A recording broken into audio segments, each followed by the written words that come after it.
buenas tardes a todas, todos y todes. Les damos la más cordial bienvenida a la Cátedra Extraordinaria de Bioética.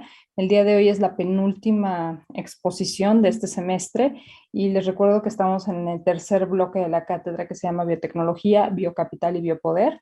Y el día de hoy va a presentar el doctor Ignacio Correa su presentación que se llama Vacunas y patentes en la crisis COVID, que es un tema extremadamente relevante para todo el mundo actualmente. Y bueno, voy a leer su currículum y después damos paso a la presentación. Juan Correa es abogado de la Universidad de Buenos Aires, magíster en propiedad intelectual por Flaxo, Argentina, y máster en leyes en propiedad intelectual por el programa conjunto de la Universidad de Turín. Es investigador asociado también del Instituto Max Planck para la Innovación y Desarrollo y del Centro de Estudios Interdisciplinarios en Derecho Industrial y Económico de la Facultad de la Universidad de Buenos Aires. Y es asesor del Ministerio de Salud y de la Agencia de IDI de Argentina en temas de propiedad intelectual. Entonces, sin más preámbulo, le damos la más cordial bienvenida y muchas gracias por estar con nosotros. Bueno, muchas gracias, Carol. Espero que me estén escuchando bien. Muchas gracias a todos por la invitación y a todas. Entonces, hoy vamos a hablar de uno de los temas que ha sido central en los últimos 2 años, que es el tema de la propiedad intelectual y las vacunas o las tecnologías sanitarias que están asociadas al COVID-19, que fue, como saben, es uno de los temas que en los últimos años tomó mucha relevancia. Para los que veníamos estudiando propiedad intelectual hace muchos años, quizás no era un tema tan conocido. De repente vimos que hubo una explosión de los temas de propiedad intelectual producto de la pandemia. Entonces, mi idea para la charla de hoy es hacer una ponencia que esté dividida en 2 grandes partes, donde vamos a abordar muchos temas.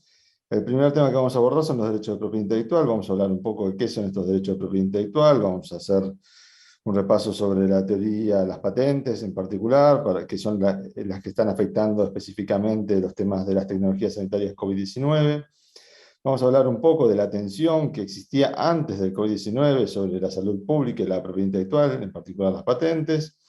Y después vamos a hablar un poco más ya sobre qué pasa con el COVID, cómo fue la producción de las vacunas del COVID, cómo es la tecnología, y qué pasó con la distribución y el tema precios. Vamos a hablar un poco del tema de equidad.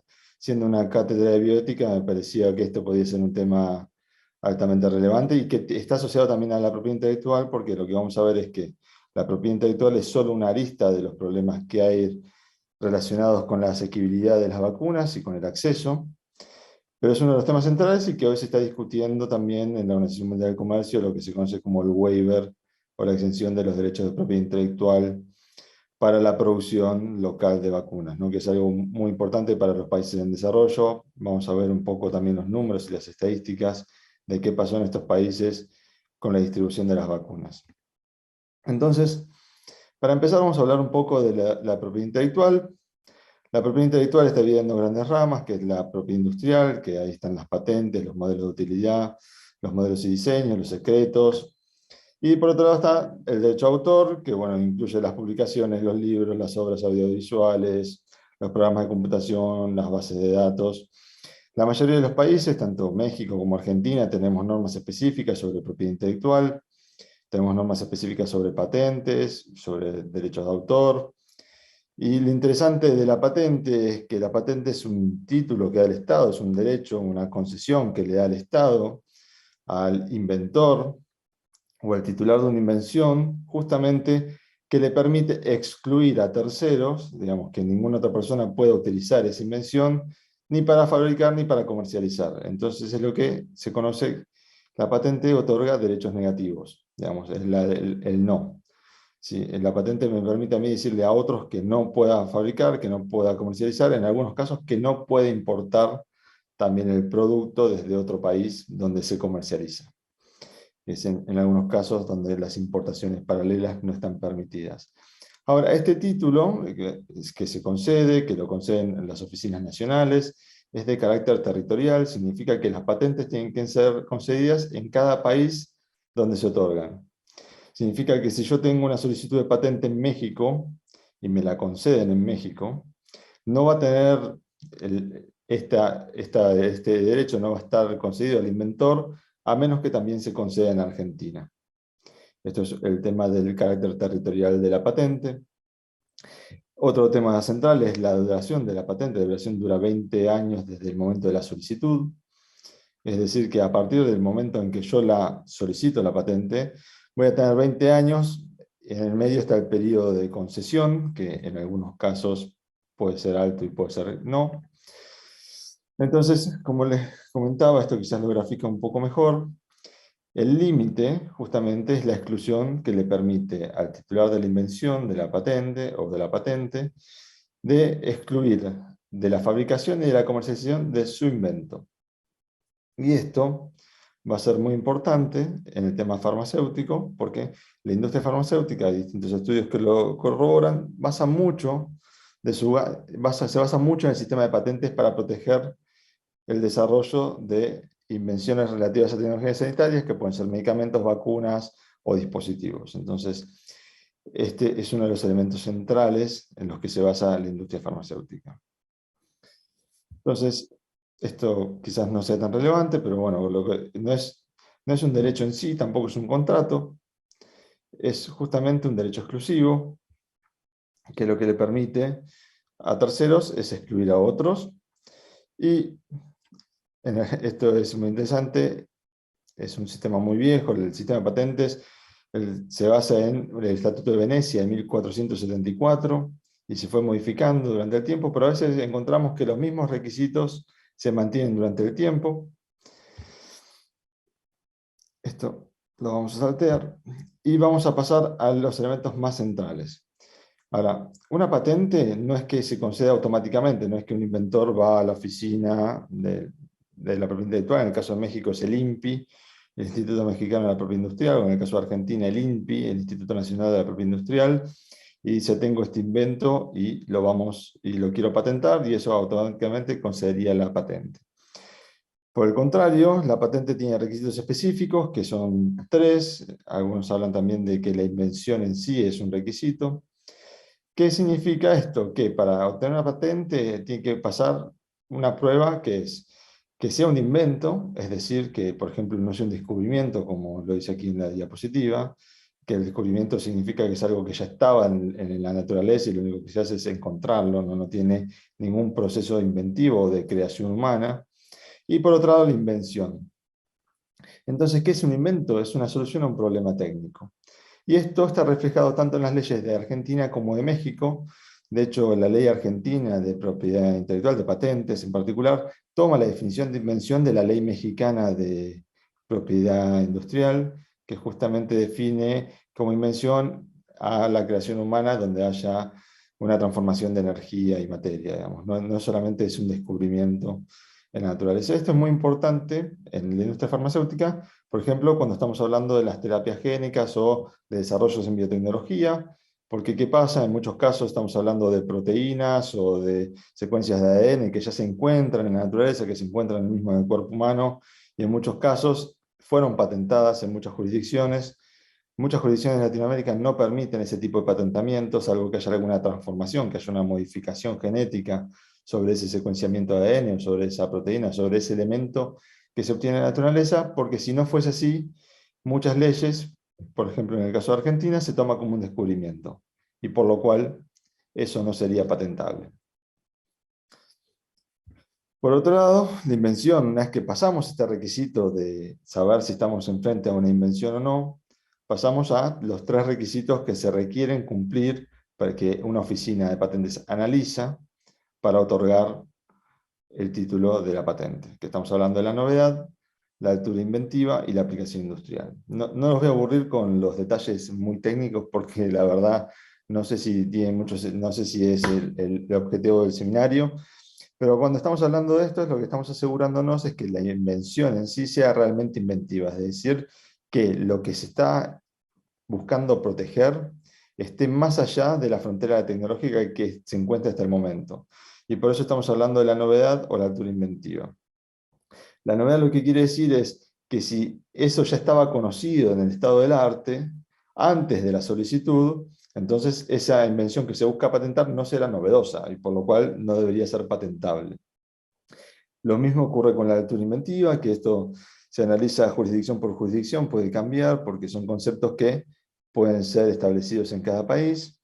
Entonces la teoría inventiva lo que nos asegura es que, si bien esto es novedoso, tiene que ir más allá, tiene que ser inventivo, tiene que haber una creación por fuera de lo normal, digamos, que esté la persona que lo creó fuese tan novedoso que a otra persona no se le hubiese podido ocurrir de forma natural, de forma sencilla, digamos, esa es la altura inventiva.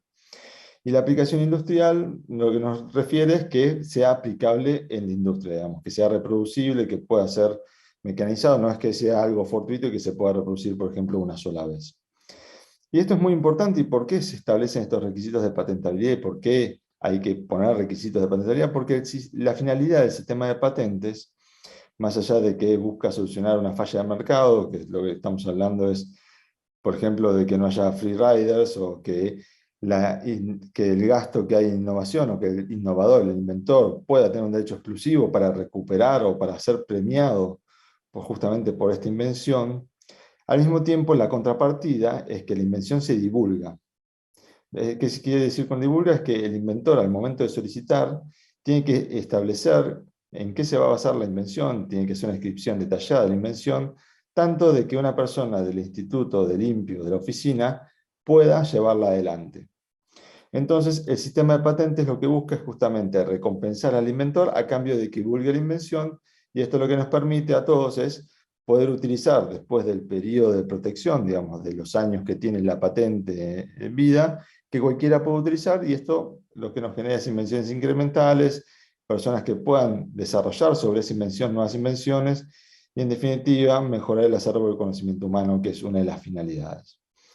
Las teorías más clásicas o las más difundidas hoy hablan de que la patente es un mecanismo para justamente solucionar esta falla de mercado y que sea un mecanismo para la innovación, que es lo que fomenta es la innovación porque le permite este derecho exclusivo.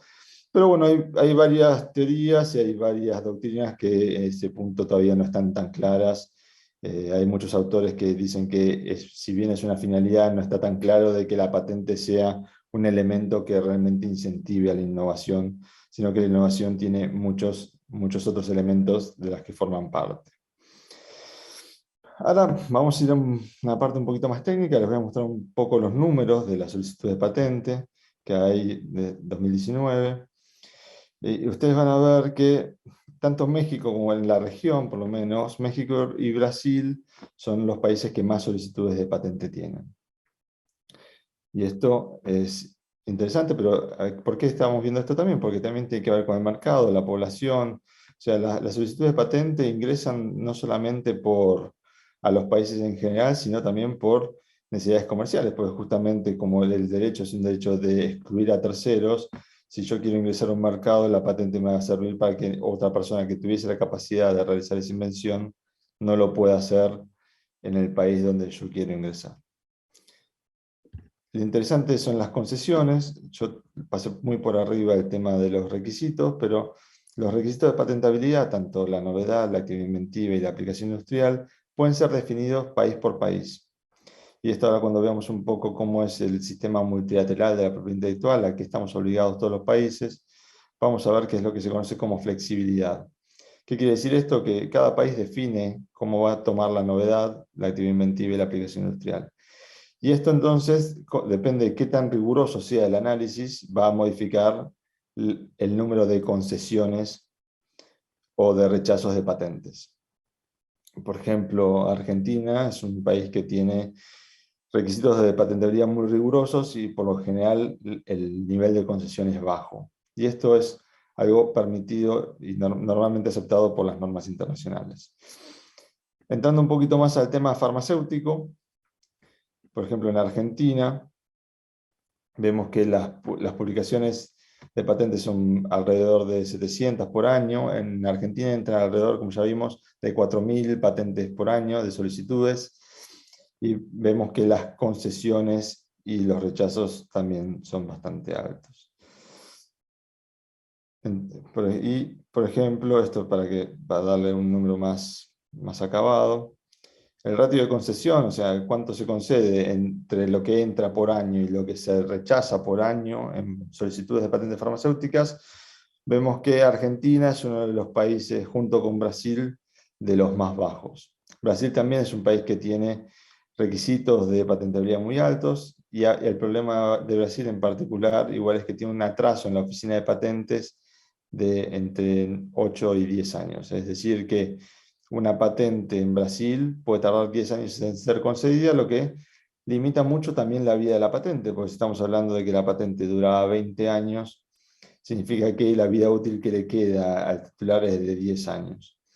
Esto fue objeto de una reforma en el año 96 y se establecía en la Ley de Propiedad Industrial que habría una extensión de la patente, que se podía extender la vida por esta demora, y eso fue rechazado por el Tribunal Constitucional el año pasado. Significa que la patente en Brasil dura 20 años de la concesión, más allá de la demora de la Oficina de Patentes. Y ahora, entrando ya un poco en COVID, ¿por qué es importante el tema de las patentes? Es porque toda esta industria, toda esta protección, toda la tecnología que vamos a hablar hoy, que tiene que ver con las vacunas, está protegida por patentes. Y está protegida por patentes antes del desarrollo de la vacuna, en algunos casos, en otros casos de forma posterior, se ingresaron patentes. Y el gran problema es que, como vimos que ya es el derecho de patentes, es el derecho de excluir. Significa que al momento de tener una patente concedida sobre la vacuna del COVID, nadie más que el titular podría producirla. Y en el marco de una pandemia, donde la idea es justamente avanzar y poder inocular a toda la población y solucionar rápido este problema, la patente puede convertirse en una barrera al acceso a la tecnología. Este es un ejemplo muy pequeño porque en realidad tengo una base de datos gigantesca con todas las patentes, pero no me entraba en una diapositiva de PowerPoint. Solo Moderna, para que entiendan un poco cómo se maneja la tecnología y la patente, tiene 16 patentes sobre la tecnología que se aplica sobre la vacuna. Y esto entonces tiene que ver no solamente con la tecnología de RNA mensajero, que es lo que conocemos, sino también con el adyuvante, con lo que se utiliza, con los distintos componentes que conforman la vacuna. ¿Y qué pasa entonces? ¿Cuál es el problema de esto? Es que ese componente, si fuese utilizado, por ejemplo, solamente un componente que está patentado, si fuese utilizado por otro laboratorio en México o en Argentina que está desarrollando una vacuna, eso significaría que hay una infracción a la patente, por lo cual Moderna podría reclamar sobre los derechos de propiedad intelectual e impedir que se continúe ese desarrollo. Solamente bajo la infracción de una patente y no necesariamente de toda la tecnología. Porque lo común es que aquí no se cubra solamente con una patente de toda la tecnología, que como puede ser en otro tipo de campos de la tecnología, en las patentes, como la mecánica, u otras. Aquí siempre estamos hablando, cuando hablamos de biotecnología, de productos farmacéuticos, las patentes por lo general para un producto son varias, en muchos casos muchas. Por ejemplo, hay un ejemplo de Humira, que es un producto biológico bastante conocido, y estamos hablando que tiene, creo hoy, 99 patentes en vida. Lo que hace esto de que haya muchas patentes también extiende el derecho de protección, porque si estamos hablando de que una patente fue concedida, por ejemplo, en el 2022, y se agotaría el derecho, pues, suponiendo que entró hoy, en el 2042, si otra patente que tiene que ver con la misma tecnología entró en el 2030, esa tecnología, la protección, la exclusividad, quedaría hasta el 2050. Entonces lo que ocurre es que a veces, en muchos casos, y con los productos farmacéuticos, se extiende la vida del producto, de la patente, lo que impide que un tercero realice el producto biosimilar o biológico. Lo que entonces limita el acceso al mercado y el acceso a los medicamentos por la población enferma, por las personas, por los pacientes, y el costo también, porque lo que vamos a ver es que, como es un derecho exclusivo y no permite que otro ingrese, el titular de la patente puede establecer el precio. Ahora, ¿y por qué llegamos a este punto donde esto es así? Esto es parte, consecuencia del acuerdo sobre los ADPIC, que se negoció en el marco de la Organización Mundial del Comercio, con la Ronda de Uruguay. Y en este punto lo que ocurrió es que hasta la Ronda de Uruguay, hasta el ADPIC o hasta el ingreso de los países a la Organización Mundial del Comercio, la mayoría de los países latinoamericanos y en muchos casos del mundo no protegían los productos farmacéuticos mediante patentes. Era algo que estaba por fuera de la protección de la patente. Ahora, sin embargo, por presión de la industria, y esto está documentado, por presión de la industria farmacéutica, en particular en Estados Unidos y en la Unión Europea, ¿sí? Y busca establecer, se intenta establecer que los derechos de propiedad intelectual entren en el marco de la OMC, de la Organización Mundial de Comercio. Esto da fruto al acuerdo ADPIC, que es el acuerdo sobre los aspectos de los derechos de propiedad intelectual vinculados al comercio, que lo que nos establece son estándares mínimos que todos los países debemos cumplir, por ejemplo, que la patente dure 20 años desde la concesión. Incorpora otros convenios internacionales de los cuales muchos países éramos parte, como es el Convenio de París para la protección de la propiedad industrial o el Convenio de Berna para la protección de las obras literarias, de derecho a autor. Un tema central establece medidas de observancia, del enforcement, digamos, de qué mecanismos tienen que establecer los países para resguardar los derechos de los titulares de la propiedad intelectual. Y también, que este fue como uno de los elementos centrales, permite la solución de controversias. Antes, los acuerdos de propiedad intelectual estaban manejados dentro de la BIRPI, o lo que se hoy conoce como la Organización Mundial de la Propiedad Industrial, de la Propiedad Intelectual, y no tiene solución de controversias. Entonces, cuando un país no cumplía con los aspectos del acuerdo, no tenía muchos efectos más allá de las quejas o algunas acciones unilaterales. A través de incorporar los derechos de propiedad intelectual y vincularlos al comercio dentro del marco de la OMC, lo que se estableció, y como es como el gran tema, es que los derechos de propiedad intelectual ahora son parte de la solución de controversias. Es decir, que si un país no cumple con los estándares mínimos establecidos en el ADPIC, puede ser objeto de un panel o de sanciones comerciales, dependiendo cómo resulte ese panel, por parte del resto de los países. Ya han habido muchos casos sobre propiedad intelectual, tanto en Europa, Estados Unidos, Argentina y Brasil también han sido objeto de panel por sus modificatorias a las leyes de propiedad industrial.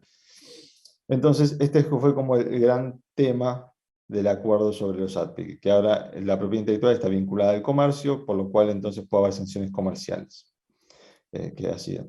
Y después, cuando estamos hablando de los estándares mínimos, estamos hablando, por ejemplo, de la duración de la patente o de que todas las patentes tienen que estar analizadas bajo los criterios de novedad, aplicación activa inventiva y aplicación industrial. Pero lo que pasa es que el ADPIC no define qué va a ser la novedad, la aplicación industrial o la activa inventiva. Por lo cual le deja librado a los países la flexibilidad suficiente para definirlo. Esto es central, como les decía antes, porque dependiendo de la política que tenga cada país sobre su industria local, puede establecer criterios rigurosos de patentabilidad, siempre en base a la ley y a lo que está permitido, para definir qué será patentable y qué no bajo su legislación. Entonces, vamos siguiendo un poquito más sobre el acuerdo sobre los ADPIC. Entonces, el ADPIC lo que le dice es que cada país tendrá que establecer su sistema jurídico, siempre y cuando cumpla, por ejemplo, con estos estándares mínimos que hablamos. Y hablando de los derechos de propiedad intelectual, habla de marcas, derecho a autor, información no divulgada, bueno, patentes, y los derechos que ya vimos en la diapositiva número 1 son todos objeto del acuerdo sobre los ADPIC. Ahora bien, el ADPIC también establece dos salvaguardas, que son el artículo 7 y 8, que son los objetivos y los principios. Y esto es central también, porque esto va a determinar también cómo los países pueden aplicarlo. Entonces, el artículo 7 habla que justamente la observancia y la protección de los derechos de propiedad intelectual debe contribuir a la promoción de la innovación tecnológica y a la transferencia y difusión de la tecnología en beneficio recíproco tanto de los usuarios como de los productores, de forma que favorezcan el bienestar social y económico y el equilibrio de derechos y obligaciones. ¿Esto qué significa entonces? Que el derecho de propiedad intelectual no debe convertirse en una herramienta abusiva que entonces limite justamente el desarrollo y el bienestar social, y que pueda ser un objetivo de bienestar social o de desarrollo tanto social o económico para los países. En base a eso, los países tienen un margen de flexibilidad para establecer normas que logren cumplir con este objetivo. Lo mismo ocurre con los principios, que hablan de salud pública, nutrición de la población, el interés público. Digamos que las miras, siempre cuando se establezcan legislaciones, tienen que estar en estos puntos. Un tema que no lo vamos a tratar porque no tiene sentido, pero lo voy a mencionar brevemente, es que después del ADPIC, que para muchos de los países de Latinoamérica entró en vigor ya en el 2000, la mayoría de los países, si bien teníamos un plazo de gracia más grande, adaptamos la normativa a los estándares internacionales antes de cumplir con ese plazo. Lo que ocurrió después es que los tratados de libre comercio restringieron aún más estas flexibilidades que se encuentran dentro del ADPIC.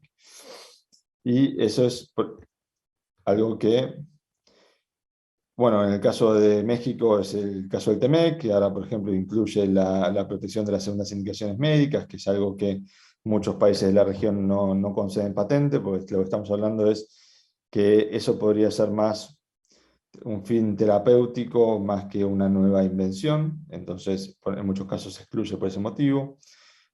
Y restringe, por ejemplo, en temas de materia patentable, en las excepciones, en licencias obligatorias, o en la protección de datos de prueba, que el ADPIC no establece una exclusividad, y en muchos casos, por los acuerdos de libre comercio, se establece una exclusividad de los datos de prueba en 5 años o en 10 años, en algunos casos 12 fue, en tema de biológicos. Entonces, esto de la flexibilidad se ve restringida en muchos casos por los acuerdos de libre comercio, y justamente el tema de los segundos usos para productos farmacéuticos es uno de los temas, o mismo el link que hay entre la autorización sanitaria y la duración de la patente, porque en muchos casos lo que se establece es que si la autorización de comercialización por la autoridad sanitaria se demora, se podrá extender la vida útil de la patente. Ese tipo de normas no están en el acuerdo ADPIC y sí se incorpora en muchos casos por los acuerdos de libre comercio. Entonces, este es el marco internacional. Ahora vamos a ver un poco cuál es el problema entonces. El problema es que al momento de que se empezaron a conceder entonces patentes sobre productos farmacéuticos en los países en desarrollo, empezó el problema de los precios o el problema de la restricción. Porque nosotros no estábamos acostumbrados, no estábamos preparados para esta modificatoria, y esto fue tuvo un claro ejemplo en la crisis de HIV, la pandemia de HIV, y en el caso de Brasil, donde el costo del antirretroviral subió de forma excesiva, y Brasil tuvo que hacer uso de un mecanismo de licencia obligatoria para reducir el precio del medicamento. Entonces, aquí está la tensión. La tensión es sobre el acceso al medicamento, tanto por el precio, por la restricción, porque en realidad al tener la patente también se podría impedir la comercialización o mismo no introducir un producto al mercado y tampoco permitir que otro sustituto entre. Digamos, esos es como los temas que están dentro de la propiedad intelectual. A partir de 2000, como vimos, como ya sabemos que empieza a funcionar este sistema multilateral, también empiezan los órganos multilaterales como la OMS, o mismo la Organización Mundial del Comercio, a discutir la problemática que hay entre los derechos de propiedad intelectual y la salud pública. Sobre esto hay no solo bibliografía, sino que hay resoluciones de muchos cuerpos de Naciones Unidas, de varios relatores que vieron esta intervención. Hay un grupo especial que se conformó en su momento, y mismo la Estrategia Mundial y Plan de Acción sobre Propiedad Intelectual de la OMS habla de el precio asequible y desvincular el costo de actividades de I+D del precio de los productos, ¿no? Que es uno de los temas que también vamos a hablar hoy, que es la transparencia del sector. Entonces, esto empezó a ser una problemática ya multilateral y fue atendida también por distintos foros, producto de la crisis de HIV y tanto de Sudáfrica. Sudáfrica en su momento quería modificar el acuerdo ADPIC justamente porque tuvieron un incremento de los precios y mismo de falta de producto, porque en realidad había una restricción de ingreso de algunos productos por parte de los laboratorios. En el órgano de la OMC, la misma OMC, que es la que rige el acuerdo sobre los ADPIC, se estableció la declaración de Doha sobre el ADPIC y la salud pública, justamente para que se permita el uso de las flexibilidades y que ningún Estado miembro pueda restringirlas. Digamos, más allá de que igual se puedan restringir por los acuerdos de libre comercio, esta declaración permitió entonces justamente interpretar la importancia de la salud pública, visibilizó la importancia de la salud pública y la tensión que existía con la propiedad intelectual. Es muy importante también porque este estableció un mecanismo, que es el mecanismo del párrafo 6, que lo que permite es que un país que tiene capacidad de producción puede importar a un país que no la tiene un medicamento que esté patentado. Pero es un tema bastante complejo, es con sistemas de licencias obligatorias. Como les comentaba, el tema central fue la epidemia HIV-Sida y el cuestionamiento de la legislación de Sudáfrica, que no le permitían importar el producto más barato desde otro país. En el caso de Brasil también se cuestionó la legislación. Brasil finalmente, yo no recuerdo bien, pero fue en 2006 o 2007, emite una licencia obligatoria. La licencia obligatoria es el sistema, una salvaguarda que está dentro del derecho de patentes, que lo que permite es hacer uso de la invención sin la autorización del titular.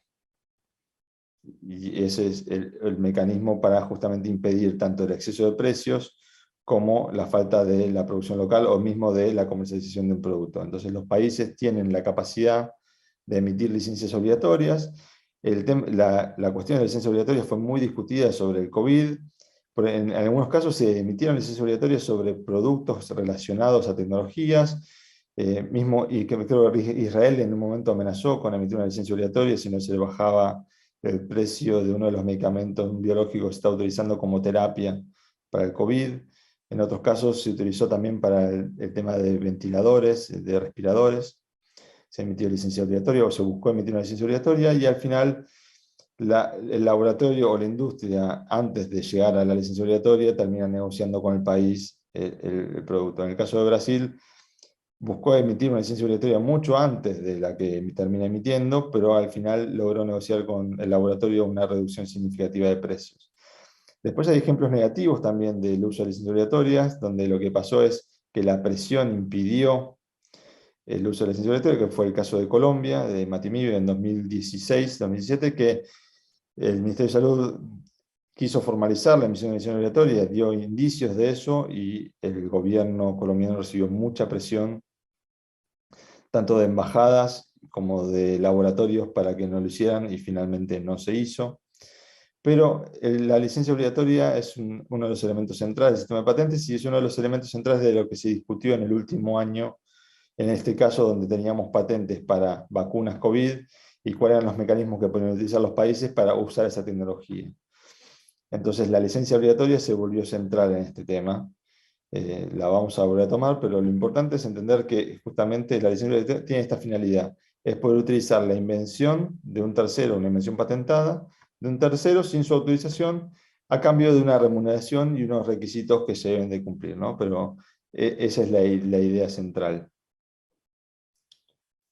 Entonces, ahora ya llegando a una primera parte de la presentación, donde estamos viendo un poco cómo la propiedad intelectual y cómo interactúa el sistema de propiedad intelectual y por qué se discutió tanto el tema del COVID y la propiedad intelectual en el último año, es justamente esto. Por la tensión que existe con la salud pública y con el acceso a estas tecnologías que se están dando, digamos. Que la pregunta es, ¿qué los países, si tuviesen capacidad de producción, podrían utilizarlas o no, dependiendo el estado de las patentes?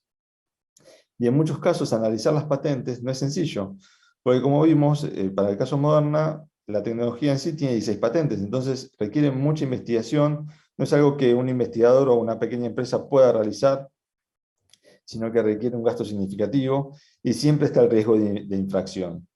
Entonces, este fue uno de los temas que se quiso abordar cuando en el 2020 se presentó el famoso waiver o la exención de derechos de propiedad intelectual. Ahora bien, la pregunta es, y cerramos quizás esta primera parte, es si la propiedad intelectual es la única barrera, o si las patentes son la única barrera, o si no también el secreto comercial o el know-how, que también es un derecho de propiedad intelectual, puede convertirse en una barrera. Porque en muchos casos la patente, si bien tiene que describir toda la información técnica, no es suficiente para que un tercero la pueda producir. Y ahí es donde entra la información no divulgada o el secreto comercial. Entonces, el secreto comercial también se vuelve relevante a los fines de que un tercero pueda realizar una invención que tenga que ver con COVID-19, por ejemplo. Entonces, y después hay otras preguntas, ¿hay producción local? ¿Se puede realizar más allá de que haya patentes o no? ¿Hay transparencia en el mercado? ¿Hay falta de transparencia? Entonces, esta es la que vamos a abordar en esta segunda parte. La primera parte era justamente dar un paneo general de la propiedad intelectual. Perdonen si fui muy rápido. Ahora sí tendríamos, si quieren, 5 minutos para alguna pregunta puntual y después seguiríamos. Si, Carol, me decís que no hay preguntas, Sí, tenemos algunas preguntas. Te voy a leer dos. bien. La primera de ellas se refiere a cómo se puede hacer esta distinción entre, por ejemplo, una tecnología específica que está patentada, como la vacuna de Moderna, y entre patentes como en conocimientos un poco más generales, como sería CRISPR-Cas9 y la edición genética, es decir, la diferencia entre una pequeña vacuna y la diferencia entre algo que implica toda una tecnología para una multitud de conocimientos. Bien. Y Bueno, y la segunda, a ver. la segunda sería sobre COVAX, si puedes hablar un poco de qué exactamente fue COVAX y cómo, qué pasó, quién lo impulsó, etcétera, como más bueno, como un poco de introducción hacia COVAX. Sí, COVAX lo vamos a ver un poco en la segunda parte. Con respecto a la primera pregunta, es muy interesante y es un tema central, porque justamente en muchos casos no se puede distinguir. Y ese fue uno de los argumentos que dio la industria en su momento para indicar que la exención de derecho de propiedad intelectual podría afectar a otras tecnologías. Por dar un ejemplo, la vacuna de Moderna, aparte de la finalidad que tuvo por el COVID, estaba inicialmente pensada para HIV. Entonces, se estaba desarrollando la vacuna de HIV bajo muchas de esas patentes, no era únicamente COVID. Entonces, no necesariamente hay una distinción, pero sí lo que se puede distinguir es para qué se va a utilizar. Entonces, en el caso de que yo quisiese utilizar la tecnología de Moderna, la podría utilizar únicamente para la vacuna para el COVID y no para otras vacunas, si la quisiese comercializar. Porque el derecho de patentes también establece una excepción, que es la excepción de experimentación. Significa que mientras yo utilice una tecnología patentada solamente para experimentar y no comercialice esa tecnología, la voy a poder utilizar. Lo que no voy a poder hacer es comercializarla o fabricarla, pero sí voy a poder hacer experimentación sobre la misma. Entonces, si en el caso de la exención o si se estableciese una licencia obligatoria, se establecería una licencia obligatoria para una tecnología, por ejemplo, para la vacuna del COVID-19, entonces se podría utilizar esas patentes únicamente para eso. Pero no, en muchos casos, por ejemplo, si son adyuvantes o son componentes de las vacunas, se utilizan esos adyuvantes para muchas otras cosas, no únicamente para COVID. Entonces, no, esa distinción no es tan sencilla en este caso. Quizás en otros casos sí, por ejemplo, si estamos hablando de un principio activo, el principio activo va a ser el principio activo de un producto farmacéutico. Lo que puede haber en todo caso es patentes que sean sobre indicaciones, segundas indicaciones, o mismo patentes que tengan que ver con un cambio en su forma de presentación, forma de dosaje, mismo en qué tipo de mecanismos se utilizan, si son sales, si son ésteres, cómo está compuesto ese producto, pero el principio activo va a ser el mismo. Esa es como la diferencia. En el caso, bueno, CRISPR, no sé si tiene que ver con estas tecnologías, puede ser que en algún tipo de vacuna sí, pero bueno, en el caso de las de mRNA, por ejemplo, tenían otros fines, como en el caso de Moderna, que era HIV, que de hecho creo que está también muy cerca de lanzarla. Entonces esa sería como la respuesta. Con el tema de COVAX, COVAX fue una iniciativa que igual la vamos a ir viendo, de hecho no la incluí, pero COVAX fue una iniciativa global que no tiene que ver con las patentes en sí, sino que tiene que ver con la procuración, con la compra de vacunas, con la compra mundial de vacunas a través de los distintos fondos. Por ejemplo, en el caso de la región, utilizamos la OPS para la compra de las vacunas a través del mecanismo COVAX, y la idea era, y lo vamos a ver más adelante, es que los países negociaran a través de COVAX con la industria farmacéutica para conseguir precios y poder conseguir distribución. ¿Qué pasó con COVAX? Y lo vamos a ver con números, es que COVAX no llegó a cumplir el objetivo, en definitiva, ese sería como el gran resumen. En muchos casos demoró la entrega, tuvo una entrega bastante demorada, y ahí hay responsabilidad conjunta, tanto de los países como de la industria. Los países, en vez de entrar en solidaridad global y negociar conjuntamente, decidieron negociar unilateralmente con la industria, entonces procurar sus propias dosis. Lo que hizo entonces es desfinanciar el mecanismo o hacer que las vacunas por COVAX no ingresen, ¿no? Entonces, muy pocos países, los países que realmente se beneficiaron de COVAX son los que no tenían capacidad de compra, pero también son los que recibieron las vacunas más tarde. Y ese es como el gran problema. Entonces ahora vamos a ver un poco del tema de Tenemos tres preguntas más, ¿te las leo o Sí, después vamos, prefieres? dale, Ok. vamos. Sí, sí. Dice Daniela Rivas, buenas tardes. ¿Y qué pasa con estas patentes que son gratis para el Estado, pero a la vez se venden en medios privados? ¿Son diferentes patentes o simplemente acuerdos? Esto un poco de lo que te referías a que si las compra el Estado o son gratis para el Estado o No, qué. es que la patente puede ser que en ese caso haya una licencia, la patente se licencia, digamos, tiene un acuerdo que el Estado lo puede usar gratuito, pero después cualquier privado lo va a tener que pagar. Eso es así. Ok. Eso. Sí. Dice otra pregunta, ¿cuáles son las sanciones y por qué se dan en caso de que se violen los acuerdos de las patentes? Bueno, el tema de si estamos hablando de sanciones comerciales, pueden ser sanciones monetarias, pueden ser sanciones sobre otro tipo de producción, puede ser restricciones a ingreso a mercado, como un caso, por ejemplo.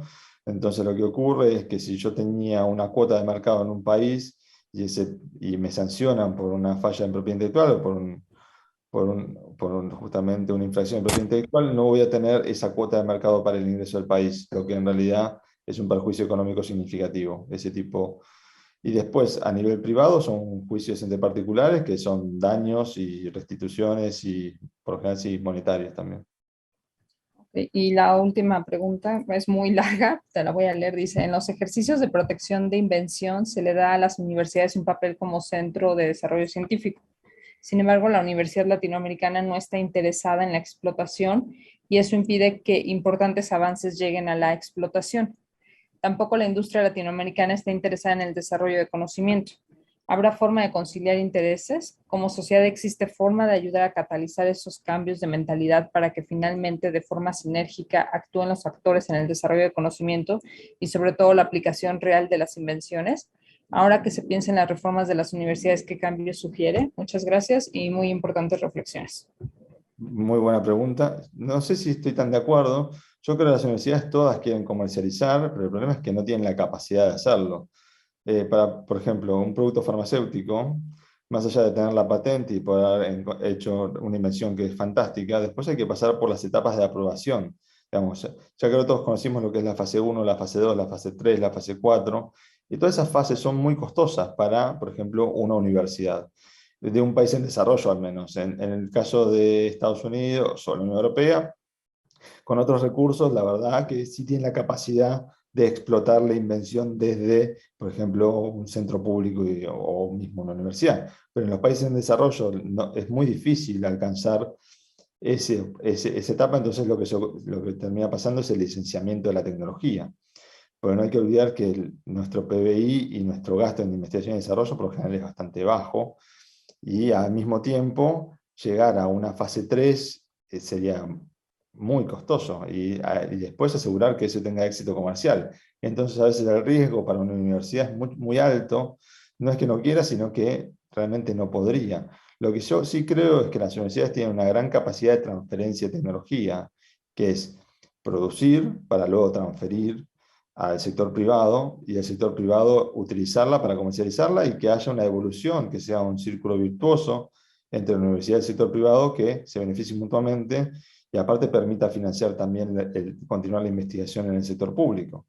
Ese es como el objetivo que tenemos que tener en muchos casos en los países en desarrollo, y a veces las normas de las universidades no están tan claras en su norma de propiedad intelectual, no tienen mecanismos para la transferencia, y ahí es donde sí empieza a haber problemas. Por la parte del sector privado, por ejemplo, en Argentina hay un sector privado que es bastante pujante y que tiene mucha investigación, pero de nuevo, en muchos casos es el costo de autorización o mismo de continuar una investigación es muy alto. Entonces, por ejemplo, siempre se apoya el sector privado en el sector público. La primera parte de la investigación y en cualquier parte del mundo, tanto sea un país desarrollado o en desarrollo, va a ser en el Estado, va a ser con financiamiento público, porque es donde el riesgo hundido, digamos, es aceptado. El Estado sabe que es deficitario y lo va a seguir financiando igual porque es de interés para el Estado financiar investigación y desarrollo. Entonces, creo que hay que reflexionar mucho sobre cómo son los modelos de transferencia de tecnología. Creo que ese es un punto central. Los reglamentos, las normas claras en propiedad intelectual para las universidades, porque no estamos hablando solamente de patentes, sino también pueden ser publicaciones o otro tipo de derechos de propiedad intelectual que queden enmarcados en esto. Entonces, sí, es un tema central y creo que en toda Latinoamérica es algo que se está discutiendo. Así que muchas gracias por la pregunta. Entonces ahora sí vamos a pasar ya un poquito más a temas de COVID-19. Entonces vamos a hablar un poco de las vacunas y qué hay. Hoy estamos hablando de 36 vacunas aprobadas por alguna autoridad sanitaria. Estas vacunas, cuando hablamos de 36, estamos hablando también, por ejemplo, de la Soberana 2 de Cuba, Abdala, las vacunas de Irán, la vacuna rusa, Sputnik, que si bien están aprobadas por sus autoridades sanitarias, no están aprobadas o no están incluidas dentro de la lista de emergencia de la OMS.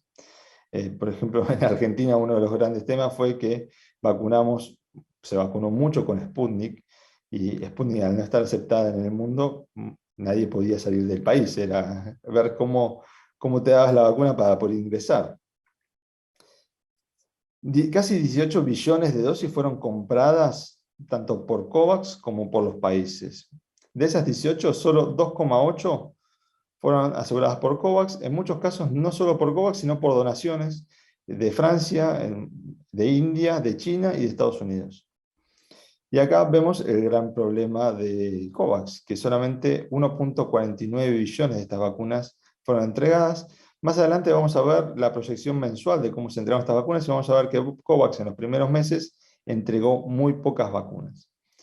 Y el tema del precio, que es uno de los temas centrales que vamos a charlar, es que varió, dependiendo de la vacuna, entre $2 y $44 o $40, dependiendo la información. Y esto es central porque lo que vamos a ver es que lo que existe en este sector es la discriminación de precios. Significa que el precio puede variar país por país, y lo que afecta a ese precio en muchos casos es no solo la propiedad intelectual, sino la transparencia. Porque lo que pasó con las vacunas y lo que pasa en muchos casos con productos farmacéuticos es que la industria, al negociar con el país, negocia bajo acuerdos de confidencialidad. Significa que los países no pueden divulgar el precio, están obligados a no divulgar. Lo que entonces no permite que los países tengan precios de referencia con un país regional, digamos, con su vecino. Y ese fue el gran problema. El otro problema, y lo que vamos a hablar ahora, es un poco de producción y distribución, que es el tema de la producción local de las vacunas. Porque la otra gran discusión es, si nosotros tuviésemos todas las condiciones, propiedad intelectual, tuviésemos la tecnología, ¿hay capacidad localizada en los países para producir? Hay un caso muy ejemplificador, que fue el caso de Argentina y México, que conjuntamente se produjo la vacuna de AstraZeneca. El principio activo se realizaba en Argentina, en los laboratorios de Map Science, y después el fill and finish, el llenado del frasco y la dosificación se realizaba en México. Y lo que sí vemos en el caso de producción es la asimetría que hay entre los países en desarrollo y los países desarrollados. Entonces, esos puntitos que ven en el mapa son la capacidad instalada de producción. Si hay industria local que puede realizar, qué cantidad. Y como ven, los países del sur, por lo general, no tienen la misma capacidad de producción que los países del norte. Y este es un tema central. Y también es un tema central asociado a la propiedad intelectual, porque en el caso de que lo pudiésemos producir, que se podría en algunos países, Argentina tiene capacidad de producción, Brasil también, México en menor cantidad, pero nosotros podríamos, por ejemplo, abastecer al mercado regional o latinoamericano, si tuviésemos esa capacidad.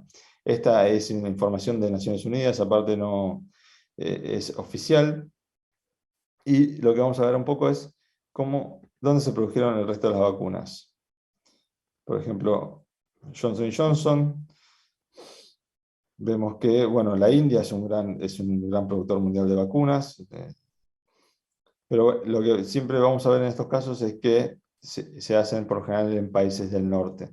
Salvo AstraZeneca, que fue un paradigma muy interesante de negociación, porque lo que hizo AstraZeneca fue negociar acuerdos de manufactura con distintos laboratorios de distintas regiones a los fines de que produzcan localmente la vacuna de AstraZeneca a un precio muy bajo, porque el precio inicial de la vacuna era de $4, que fue una de las vacunas más baratas. Pero, por ejemplo, la vacuna de Pfizer se hace únicamente en Europa y Estados Unidos.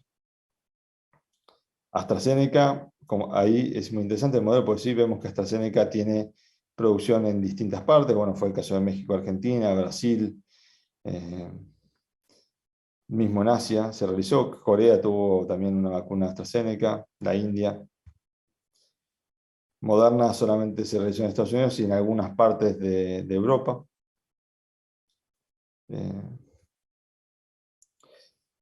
Esto lo vamos a pasar, pero lo interesante es que en un momento del año pasado lo que hubo fue una demora en la producción. No sé si recuerdan, por ejemplo, en el caso de la vacuna AstraZeneca, que se realizaba conjuntamente Argentina y México, que había un problema con los envases de vidrio y por eso no se está entregando la vacuna. Y eso es porque la cadena de valor, o sea, la cadena de producción de estas vacunas está tan globalizada que las diferentes partes, los diferentes fragmentos se obtienen en distintos países. Y lo que ocurrió es que hubo en muchos casos restricciones a la importación o la exportación de productos que estuviesen asociados a COVID-19. Entonces, si el vidrio se producía en Estados Unidos, en muchos casos no llegaba a México para el fill and finish de la vacuna. Y esto es lo que se llamó en los últimos años como el nuevo nacionalismo de las vacunas, que se abandonó un escenario multilateral para establecer restricciones comerciales, restricciones a las importaciones y exportaciones que tuviesen que ver con la tecnología COVID o con insumos. En el 2020, por ejemplo, hubo un gran faltante de barbijos, de tapabocas. Y eso era porque los países estoqueaban y apilaban y no permitían la exportación, que fue el caso de China en su momento. Y lo mismo ocurrió con los respiradores, que había un faltante porque los países hacían acopio de eso y no permitían la normal exportación del producto. Y eso es lo que se llamó como neonacionalismo, sumado a estas negociaciones que se dieron bilaterales entre la industria y el país. Lo que pasó entonces en estos años es que se abandonó el marco de solidaridad multilateral, ¿no? Donde los países podíamos colaborar conjuntamente, más allá de algunas iniciativas que vamos a ver para el final de esta presentación. Pero esto ha sido muy interesante porque, bueno, fue un cambio. La OMC, la Organización Mundial de Comercio, está intentando, para llevar ahora la ministerial número 12, que es en junio, es la reunión de todos los ministros que se realiza cada 2 años, una propuesta justamente que lo que busque es reducir el impacto de estas medidas o que por lo menos sean fundamentadas o comunicadas, porque lo que ocurrió es que los países establecieron sanciones sin ningún tipo de información a un tercero que quizás estaba esperando algún tipo de producto. Y acá vemos un poco el tema de qué vacunas están aprobadas y en cuántos países. Por ejemplo, lo que vemos es que la vacuna de Pfizer es la vacuna más aprobada en 111 países, AstraZeneca, Janssen, la Covishield, que es una vacuna de la India, Moderna. Como vemos, las vacunas que tuvieron mayor aprobación para su uso son las vacunas que, bueno, fueron más populares también para su compra. Vemos ya más marginales algunas vacunas como la vacuna de Cuba u otras vacunas donde no tuvieron el mismo grado de aprobación. Interesante también saber que todas las vacunas fueron aprobadas bajo emergencia o uso condicional. Esto significa que el registro para su comercialización por lo general dura 1 año, no 5 como dura el registro normal para la comercialización de un producto farmacéutico. Y esto es porque en realidad la evidencia sobre la vacuna fue la fase 3, la famosa fase 3, fue realizado bajo condiciones muy circunscriptas, muy cortas, y eso hace que la aprobación sea de emergencia. En el caso de Pfizer, creo que ya tiene la aprobación final por la FDA y por la EMA, significa que Pfizer, Moderna y AstraZeneca creo que son vacunas que ya tienen completa también su fase 3. Volviendo un poco a la producción y para cerrar esta parte, este es otro, quizás un gráfico que lo muestra más, dónde están localizadas la producción mundial de vacunas. Estos son los países que tienen potencial de producción. En el caso de Colombia, están intentando ahora, están con un proyecto para la producción local. Mismo Chile, que no figura en el mapa, está buscando también que Sinovac, la vacuna china, tenga una planta local en Chile, porque nos hemos dado cuenta, creo que todos nos hemos dado cuenta, de la importancia de tener producción local en el caso de productos farmacéuticos. Entonces, y ahora vamos a hablar un poco de la transparencia. ¿Qué pasó durante esta época del COVID? Lo que pasó es que se hicieron muchos acuerdos y muchos de estos acuerdos no fueron divulgados, no fueron comunicados, no se sabían las condiciones, no se sabían los precios. no se sabía qué se estaba comprando. Hubo mucha discusión, mismo en el caso de AstraZeneca, hubo un caso muy paradigmático donde vendió la vacuna, por ejemplo, a Latinoamérica en 4 dólares y un país de mucho menor ingreso que los países de Latinoamérica la terminó vendiendo en 7, por ejemplo, más cara. O en el caso de Colombia, que la vacuna AstraZeneca la terminó vendiendo en 15 dólares. Es un precio muy alto. Y esto se da por la discriminación de precios, por la falta de transparencia, que le permite entonces a la industria negociar unilateralmente y no permite que los países tengan mecanismos conjuntos. COVAX fue ese intento de un mecanismo conjunto de compra, pero igual en COVAX mismo se discriminaban precios. Pero bueno, permitía por lo menos tener algún tipo de injerencia común. Este gráfico lo que muestra es, no se ve muy bien porque es chico, es de todos los acuerdos que se encontraron, que están documentados en el mundo, cuántos tenían información, por ejemplo, disponible sobre el precio. Y como vemos, el 63% de todos los acuerdos no informaron el precio en que los países estaban haciendo compra de las vacunas. Y eso ocurrió para cualquier tecnología y para cualquier empresa. Entonces, es uno de los temas centrales que también se discutió y que se discute hoy en los marcos multilaterales y también de experiencia de la pandemia, que lo que ocurrió es que las empresas no divulgaron precios, obligaron a los países a no divulgar bajo la amenaza de no entregar vacunas. En el momento entonces que si había un quiebre de la confidencialidad, podía caer el acuerdo que tenían con esta empresa. Entonces, esto lo permitió es que la negociación país por país no fuese con una información acabada del precio, lo que permitió que esto permitió, lo que estamos viendo aquí, es que el umbral entre las distintas vacunas sea muy amplio. Entonces, perdón por el tamaño, pero era la única forma de incorporarlo en el PPT. Ahora vamos a ver con ejemplos más cortos, pero lo que muestra esto es el rango de precio que se negoció país por país. Y como vemos, es muy amplio. Y los precios, esto es otro, tampoco se ve bien. Bueno, tengo un ejemplo más aquí. Este se va a ver mejor, que es una información de la BBC. Que vemos, por ejemplo, Moderna, que vendía la más barata en 25 y la más cara en 37, dependiendo del país. AstraZeneca en 4.8. Entonces, esto fue lo que nos terminó ocurriendo, es que los precios no eran fáciles de determinar y tampoco sabemos cuál es el precio real, porque en realidad no sabemos cuál fue finalmente el costo de producción de la vacuna. En muchos casos la vacuna aparte tuvo mucho financiamiento estatal, no solo por compra anticipada, sino también por financiamiento para la investigación y desarrollo. Porque ocurrió dos casos ocurrieron en este caso. Por ejemplo, países que invertían antes de que las empresas tuviesen la vacuna, para poder tener una compra prioritaria, y después teníamos países que financiaban la investigación, como fue el caso, bueno, Oxford AstraZeneca es un ejemplo, pero Moderna también recibió creo que 1.500 millones de dólares de fondos públicos para el desarrollo de la vacuna. Entonces, más allá de la compra que se procuró país por país, y también estuvo la investigación. Entonces, cuando discutimos precios no entendemos bien si este fue el costo de producción, si hay información disponible, porque como vemos también, dependiendo de la fuente que se consulte, los precios pueden variar, porque justamente hay confidencialidad.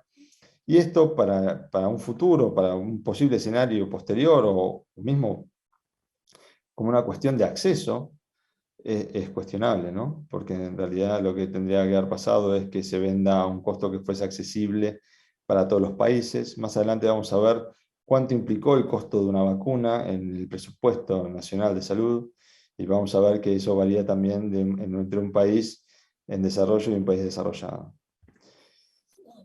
Aquí, esto es lo que les quería mencionar antes, que les decía, es cómo se distribuyeron las vacunas.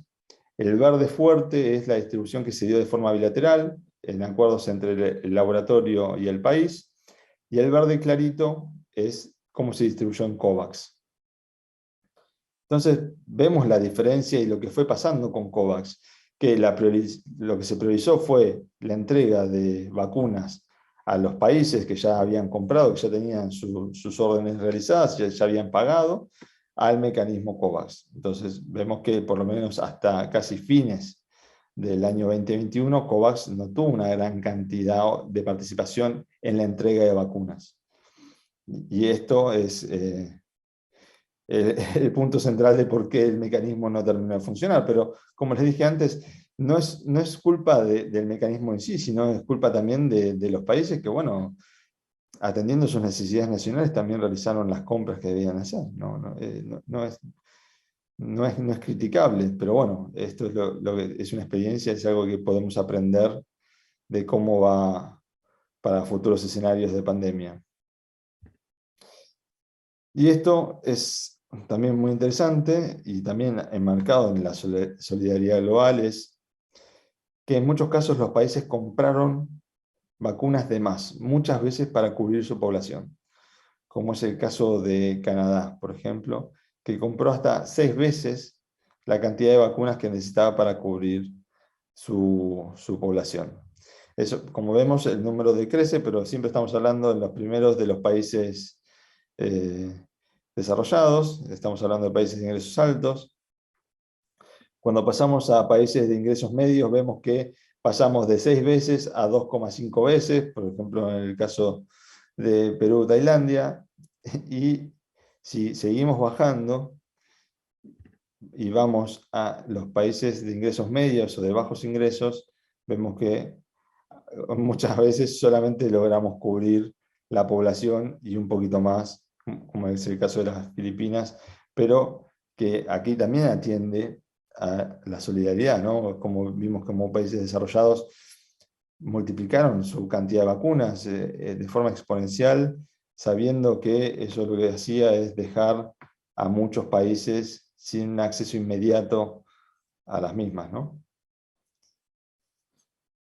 Entonces la pregunta es, ¿hasta qué punto fueron accesibles las vacunas? Entonces los países de ingresos altos recibieron vacunas de forma inmediata, como vemos, y las pudieron aplicar en su población, pero no ocurrió lo mismo en los países de ingresos medios o ingresos bajos. Mismo a la fecha de hoy, no es necesariamente el caso de Latinoamérica, pero vamos a ver que en muchos países todavía no se terminó de cumplir con la primera dosis, que es lo que les voy a mostrar a continuación. Este gráfico muestra que solamente que en los países de altos ingresos el 72% está cubierto con al menos 2 dosis. Y en los países de ingresos bajos, solamente el 17%, esta es información a mayo, solamente el 17% tuvo acceso a una dosis. Y esa es la curva que ven al lado, ven los países de ingresos altos y medios y los países de ingresos bajos, y ven la diferencia.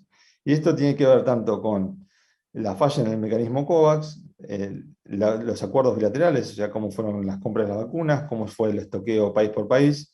Entonces, y el riesgo de esto es la generación de nuevas variantes, finalmente. Porque esto es un problema que lo que puede generar es, si no hay vacunación suficiente, es que se generen nuevas variantes, que fue lo que viene ocurriendo hasta ahora. Entonces, creo que es central para el mundo, para todos, que estos números mejoren. Entonces, y la otra pregunta es lo que les comentaba, es si estas vacunas son asequibles para todos. Cuando estamos hablando de costos entre 2 y 40 dólares o 44 dólares, y el costo de entrega es de 3,7 dólares, ¿esto cuánto repercute en el presupuesto de salud? Porque en muchos casos las vacunas, y por lógicas razones, fueron distribuidas por el Estado, por el Ministerio, los Ministerios de Salud, por las autoridades de aplicación. Entonces, la compra fue gubernamental, no fue privada. Y entonces, aquí entonces vamos a ver un poco cómo afectó esto. Entonces vemos que para un país de alto ingreso solamente representó el 0,8%, mientras que en un país de bajos ingresos esto representa casi el 60% de su gasto en salud. Significa que automáticamente desatiende un montón de otras enfermedades. Y algo que ha sido recurrente en el mundo ha sido eso, que el COVID hizo que se desatiendan muchas otras enfermedades. Y esto es como un tema central en la discusión de la asequibilidad y el acceso, porque al final, si no hay un precio justo, un precio razonable para un país en desarrollo o para un país de bajo ingreso, va a ser muy difícil que eso sea asequible. Más allá de que eso sea asequible, por ejemplo, en un país desarrollado. Y estas fueron las cuestiones que han tenido que ser atendidas. Entonces vemos que en los países de altos ingresos, la compra de las vacunas llegó a cubrir el 355% de su población, mientras que en el resto de los países estamos hablando de 46,5, 48%. Esto se marca en lo mismo que les repito, que quizás ya están cansados de escucharlo, pero que el mundo tuvo un escenario de falta de solidaridad global, atendiendo a sus propias necesidades, que son más que justificadas. Pero bueno, esto tiene que ser una enseñanza. Hoy se está discutiendo en la OMS, por ejemplo, establecer un marco de preparación para futuras pandemias y que atienda a algunas de estas cuestiones. Y esto fue, a lo que vamos a ir ahora, es hablar un poco de cuáles fueron las iniciativas multilaterales para atacar este problema, el tema del waiver de propiedad intelectual, los bienes públicos globales, que fue algo que se empezó a discutir en el 2020, y en el momento en que la producción de vacunas comenzó y que los países ya empezaron a comprar y a distribuir, es algo que se dejó de abordar en los foros multilaterales. Ahora estamos de nuevo con el waiver del COVID, del waiver de propiedad intelectual para las tecnologías COVID, pero es un tema que tuvo una baja significativa una vez que ya había acuerdos bilaterales, que los países ya tenían un grado alto de inoculación, que tenían compras, que tenían aseguradas vacunas, porque el otro problema fue la entrega, que fue un problema que nos afectó a todos los países en desarrollo al menos. Entonces, la pregunta es, ¿las vacunas tienen que ser bienes públicos globales? Y eso afectaría no solo a los derechos de propiedad intelectual, sino a un montón de elementos que tendrían que estar considerados, como por ejemplo la transparencia. ¿Qué pasó? Es que el secretario general de la OMS en su momento, y con el apoyo de muchos países, incluidos Argentina, en el 2020, se empezó a hablar de que la vacuna que se produjese para el COVID fuese un bien público global. Significaba esto que tendría que haber un acceso irrestricto, que el precio debía ser relativamente solidario, que fuese asequible, que la tecnología estuviese disponible. Y se empezó a trabajar en distintos foros multilaterales, por lo general la OMS, Naciones Unidas, presentaron distintas iniciativas, bastantes resoluciones que no terminaron en mucho, esa es la verdad, pero siempre se buscó una cooperación mundial en el acceso, por lo menos, que no fue lo que pasó. Lo mismo ocurrió en la Asamblea Mundial de la Salud del 2020, también se reiteró en la del 2021. La industria se opuso a esto. Bastantes empresarios del sector, bastantes empresas, bastantes industrias dijeron que no era viable, que podía ser un desincentivo a la innovación, este tipo de vacunas. La OMS tuvo a propuesta de Costa Rica el CITAP, que no sé si recuerdan, el CITAP era un instrumento que lo que buscaba era recopilar información, obtener tecnologías de forma voluntaria, que fuese licenciada de forma voluntaria, liberada de propiedad intelectual, para desarrollar tecnologías COVID. CITAP sigue funcionando, pero la verdad es que no ha tenido mucho desarrollo porque voluntariamente deberían ingresar las tecnologías para que se pudiesen utilizar. Después están los hubs de mRNA también de la OMS, que es para la producción de vacunas. Por ejemplo, Argentina tiene un hub de mRNA para la producción de vacunas, bueno, con esta tecnología. Pero no, son propuestas incipientes que, bueno, tienen 1 año de vida, 2 años de vida, y todavía les está costando avanzar, ¿no? Siempre y cuando estemos hablando de que la industria voluntariamente debe ceder su tecnología para su uso, eso siempre trae algunas dificultades. La resolución ómnibus de la OMS también digamos que fueron distintos documentos que se fueron presentando, el Consejo de Derechos Humanos también, para comprometer la asequibilidad y la seguridad de las vacunas, ¿no? Pero bueno, a nivel regional, el Mercosur también habló de bienes públicos globales. O sea, distintos foros, tanto regionales como multilaterales, hablaron de este tema. Finalmente, en octubre del 2020 se presenta el waiver de los derechos de propiedad intelectual, que lo que buscaba era que los países, porque no hay que olvidar que la OMC regula los derechos y obligaciones entre Estados miembros, no entre privados, sino entre países. Digamos, entre, por ejemplo, Argentina y México, no entre un laboratorio argentino y un laboratorio mexicano, que entonces los países pudiesen, que no haya infracción de derecho de propiedad intelectual si se utilizaban estas tecnologías protegidas. Esto fue una propuesta de India y Sudáfrica, significaba entonces que ningún país podía ser objeto de un panel en la OMC porque sus reglas permitiesen utilizar las tecnologías de COVID de forma abierta, bajo la remuneración al titular o en los mecanismos que se pensaran.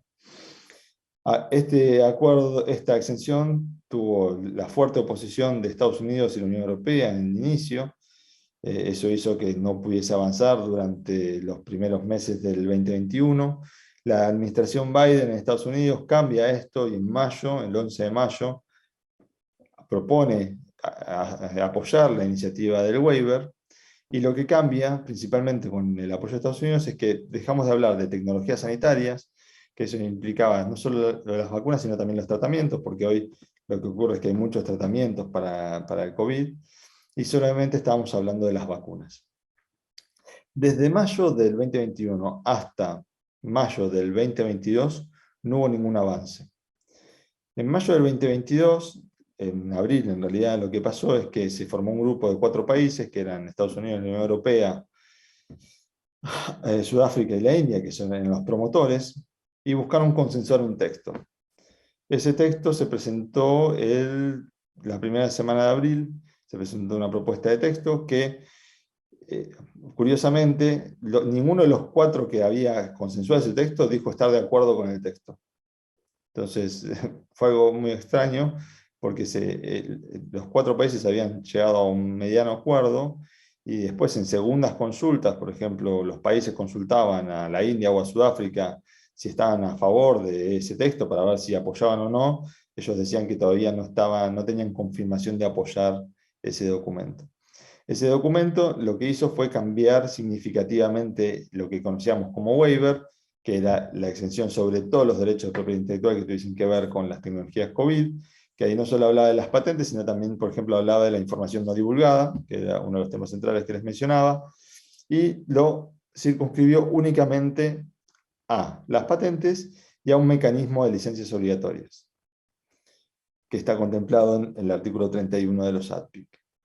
Entonces, cambió rotundamente. Ya no estábamos hablando de una exención libre, digamos que todos podíamos usar las tecnologías, sino que había que cumplir requisitos específicos para poder emitir una especie de licencia obligatoria, o que se diese una licencia obligatoria, para que un tercero interesado pudiese usar la tecnología. Esto hoy se está discutiendo. De hecho, la presentación oficial del texto, porque hasta ahora solamente veníamos con discusiones informales, fue hace 2 semanas, que se presentó como el documento IP/670, creo, en la OMC, a propuesta de la directora general de la OMC. Y hoy está en consulta justamente si ese texto, por ejemplo, no permitía que China hiciese uso del waiver, como era uno de los países que tenía capacidad de producción y que exportaba más del 10% de su vacuna. Había un artículo específico, una nota al pie, que decía que si había un país que en el 2021 había exportado más del 10% de las vacunas mundiales, no podía hacer uso del waiver. Digamos que era un artículo específicamente diseñado para excluir a China de este mecanismo. Después había cargas muy grandes para los países. Por ejemplo, pedía que los países notifiquen si usaban el sistema, cuántas vacunas iban a hacer, para qué las iban a usar, qué patentes iban a utilizar, listar las patentes, notificar a la OMC. Había una cantidad de trámites burocráticos que eran, y que siguen estando en el texto, que son muy difíciles de cumplir. Entonces lo que pasó con el waiver es que estamos bajo un texto que no sabemos qué va a pasar, que se modificó sustantivamente con la propuesta original del 2020, y hay que ver qué países van a estar dispuestos a aceptarlo. todavía no se sabe. Por ejemplo, Argentina es un co-sponsor de la iniciativa y creo que todavía no tiene clara cuál va a ser su postura con este tema. Mismo los países que, como les comentaba, que estuvieron en la negociación, no saben bien si lo van a terminar aprobando o no. ¿Y qué es lo que ocurrió y por qué están tan apurados con esto? Es porque ahora en junio, como ya les mencioné, viene la ministerial de la OMC, donde se quieren tratar otros temas que tengan que ver con la facilitación de los mecanismos que tengan que ver con el comercio. Y hay un temor de que este tema impida el avance en otros. Entonces se está buscando que haya un acuerdo relativamente inmediato sobre estos puntos, pero la verdad es que hoy por hoy lo veo bastante difícil, para ver si la ministerial puede tener avances en, por ejemplo, temas de transparencia y notificaciones de restricciones a las importaciones y a las exportaciones. Ese es el contexto general. También se está discutiendo hoy un tratado específico para atender pandemias, que algo tengo para mostrarles. A ver, aquí, que se llama el Independent Panel, que se generó a pedido del Secretario General de Naciones Unidas, de la OMS, perdón, y dio una serie de recomendaciones a los fines de crear una especie de instrumento internacional que tenga como objetivo discutir futuras pandemias. Por lo menos esta iniciativa está todavía muy en pañales, está muy lejos de ser algo real. Se está discutiendo ya con muchos países, aparte de este grupo que hizo recomendaciones, ya hay negociaciones informales y veremos qué pasa. Pero en realidad lo que ha pasado a nivel multilateral, como vemos ha habido mucha producción, muchos documentos, se han emitido resoluciones, se han creado mecanismos, COVAX, el CTAP, las aceleradoras, los hubs de mRNA para la producción de vacunas, se han incentivado muchos instrumentos, pero esos instrumentos no lograron suplir finalmente la compra bilateral de vacunas entre el Estado y el laboratorio. Y eso es como ha sido también, creo que todos los países somos un poco responsables de ese mecanismo. Sí, hay experiencias alentadoras. Argentina, por ejemplo, tiene producción local, tiene el financiamiento público, generó vacunas, tiene una vacuna ya en fase 1, no, perdón, ya en fase 2, que se trata de, creo, una proteína recombinante. Este es uno de los temas centrales. De los aprendizajes de la pandemia es que tenemos que seguir fomentando la investigación de desarrollo universitaria, que tiene que ver mucho con la investigación básica y también la investigación aplicada. Y ¿no? reflexionar un poco sobre qué es lo que tenemos que hacer de aquí a futuro. Vimos que la transparencia es un problema, la propiedad intelectual también, que estamos hablando de que en una futura, ¿cómo nos encontraría? La pregunta que yo les hago y que me hago también es cómo nos va a encontrar una futura pandemia. Si vamos a tener algún aprendizaje de todo esto, si vamos a tener algún aprendizaje regional, si vamos a tener aprendizaje individual, si nos van a encontrar mejor parados, si el waiver de propiedad intelectual, la exención va a salir y vamos a tener un mecanismo, si va a haber un tratado de la pandemia, si un tratado de transparencia podría ser también una solución. Quedan muchas preguntas abiertas del COVID, que la pandemia todavía no terminó. Por ejemplo, Argentina está ingresando en una cuarta ola. En estos momentos estamos con 34.000 casos diarios, creo. Entonces, creo que todos hemos mejorado, sentimos que estamos pasándola, pero todavía no terminó. Entonces, estos instrumentos, estos mecanismos que discutimos, siguen siendo centrales para dar por finalizada de una vez por todas la pandemia. En el momento hay que, todos estos instrumentos tienen que servir para eso y retomar la normalidad hasta la próxima, por lo menos. Así que muchas gracias. Ahora espero las preguntas, espero que haya, espero no haberlos aburrido. Creo que ha sido interesante, así que espero con ansias las preguntas. No, de hecho nos diste muchísima información de esa que siempre hemos querido tener y nunca logramos encontrar dónde. Y hay muchas preguntas. Una de ellas, obviamente, era de si íbamos a ver, si hemos aprendido algo de esta pandemia para futuras pandemias, y ya lo acabas de responder muy bien. Otra pregunta se refiere a si se puede considerar una práctica desleal ya como paralela a las patentes, el hecho de que Estados Unidos y Europa no aceptan gente vacunada con vacunas que no sean estadounidenses o europeas, como esta forma de excluir a China y a Rusia. Si eso es una práctica desleal o una práctica económica, ¿qué tipo de práctica se puede considerar eso y cómo se relaciona con los derechos de propiedad intelectual? Y bueno, si quieres contesta esa y te voy Bien. leyendo las. Es que no se relaciona con el derecho de propiedad intelectual, tiene más que ver con la aprobación sanitaria de las vacunas, y entonces no es una práctica desleal, en realidad es parte de este nacionalismo también. Porque como la vacuna tiene que pasar por una etapa de aprobación en cada país, tanto como el derecho de patentes, que es territorial, la aprobación para comercializar una vacuna, la aprobación sanitaria, también es territorial y es nacional.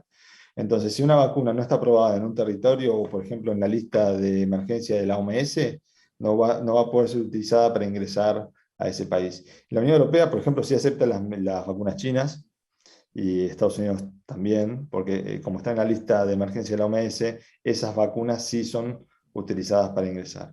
Sputnik, que no tuvo esa aprobación y que dudo que la tenga en este contexto mundial, sería muy raro que la obtenga, no. Otras vacunas de la región y de otras regiones tampoco, porque tienen que pasar por la aprobación sanitaria local para poder después ser utilizada. Digamos, el CDC o la Autoridad de Migración hace recomendación en base a las vacunas que están aprobadas localmente. Y las vacunas que están aprobadas localmente a veces también hacen referencia en las vacunas aprobadas por la OMS. Y esa sería la cuestión. Otra pregunta se refiere a esta privacidad sobre los costos, es decir, que no se hacen públicos los costos de la vacuna, y eso tiene que ver con los derechos de propiedad intelectual o también es un mecanismo paralelo que imponen las empresas. Es un mecanismo paralelo. En definitiva, como es una empresa privada, no está obligada a mostrar cuál es tanto ni su financiamiento ni su costo de I+D. De hecho, hay un caso que fue el caso de Pfizer en Estados Unidos. Estados Unidos estaba dispuesto a dar una cantidad de dinero exorbitante a Pfizer para la producción de la vacuna, y Pfizer la rechaza porque al momento de aceptar financiamiento público, uno tiene que hacer disponible un montón de información relativa a ese financiamiento, y entonces sería abrir un poco los libros, y eso es lo que se buscó evitar en ese caso. Entonces, no. Por eso les digo, no hay mucho, propiedad intelectual es una parte de todo esto, no es la parte más grande. Eh, Alguien pregunta por la vacuna Patria, que era la que se estaba desarrollando en México. Tú no eres mexicano, no sé si sabes algo. No tienes. No, pero estaba todavía en fase preclínica, creo, la patria. Ok, y hay un comentario que dice, el gobierno de México ordenó ocultar entre 2 y 5 años el contenido de los contratos para adquirir las vacunas contra el COVID-19, con el argumento de que hay acuerdos de confidencialidad suscritos con las farmacéuticas para no divulgar sus secretos industriales y comerciales. Y alguien pregunta que si los precios que manejaste, $4, $10, son por dosis o por frasco Por o dosis. por dosis individuales. Sí. Ah, qué impresionante. Bueno, esas son principalmente las preguntas. Aquí tenía una más apuntada, pero no la encuentro. Es que muchas preguntas las fuiste respondiendo con el paso de... Qué suerte. Sí, sí, muchísimas. Bueno, creo que nada más son las que tengo ahorita.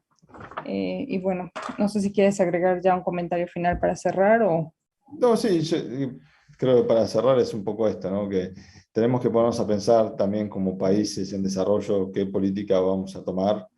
Yo entiendo, por ejemplo, Argentina no tiene ningún tratado de libre comercio, no está atada en un montón de cuestiones, y por eso tiene una libertad de favorecer a su industria local, y no es lo mismo que, por ejemplo, en el caso de México, que tiene el TEMEC y muchos otros acuerdos que la limitan, pero siempre hay un margen de maniobra para incentivar este tipo de políticas, que se vuelve central.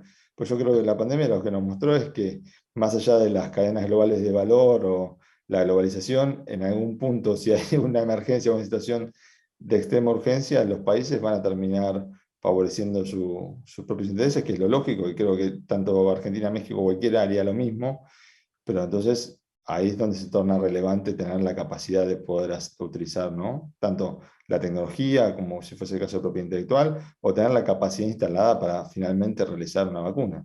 tanto desde la fase preclínica o la investigación hasta la aprobación comercial y luego la comercialización. Entonces, es una cadena muy larga que hay que tener en cuenta. Y creo que ese es un desafío que tenemos todos y Llegó todas. una Sí. última pregunta. Ah, Sí, decime. es que se trabó el sonido. Dice, el ejercicio de la protección intelectual tendrá punto de coincidencia con el desarrollo sustentable, ya como abriendo nuevamente.